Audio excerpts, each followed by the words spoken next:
Ithini inkondlo mawuyifumbathisile ngosiba nongeloba luthini usiko lwezimbongi.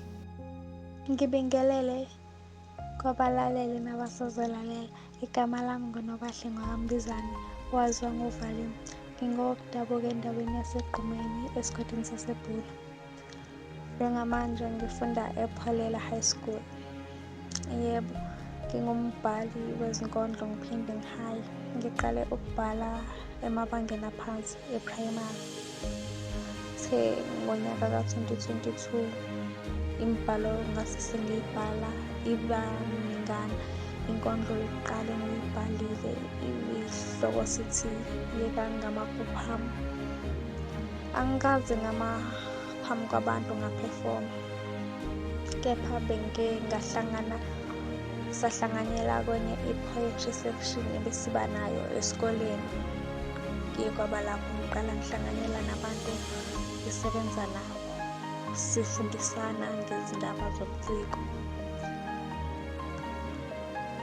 Kutheni waphanga umdaka lilinganile?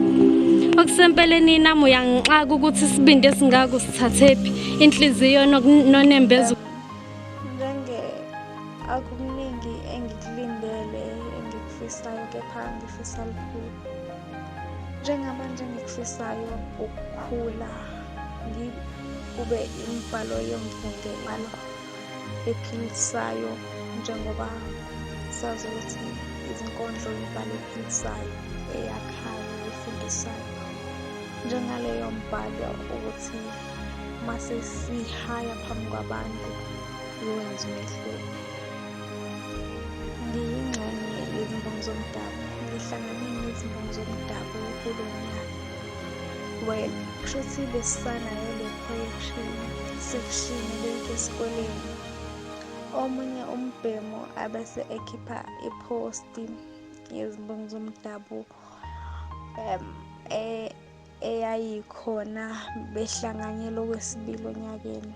Ebese-ke kwakumenywe wonke amaciko ababhali, ebese ngihambe ngiye khona.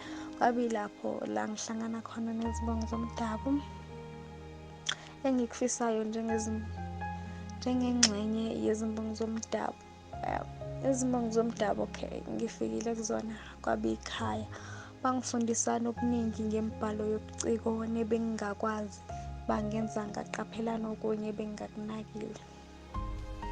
Bengifisa ukuthi likhule, liphinde liqoqe nabanye, libafundise, libatshele ngazo lezi ndaba lezi.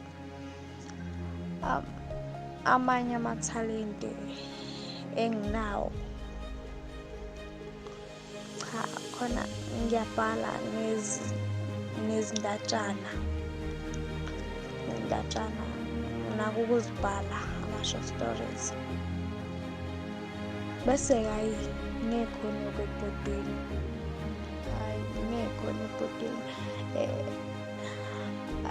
ungangithola lapha ku-WhatsApp enambeni ethi 063 946 8167.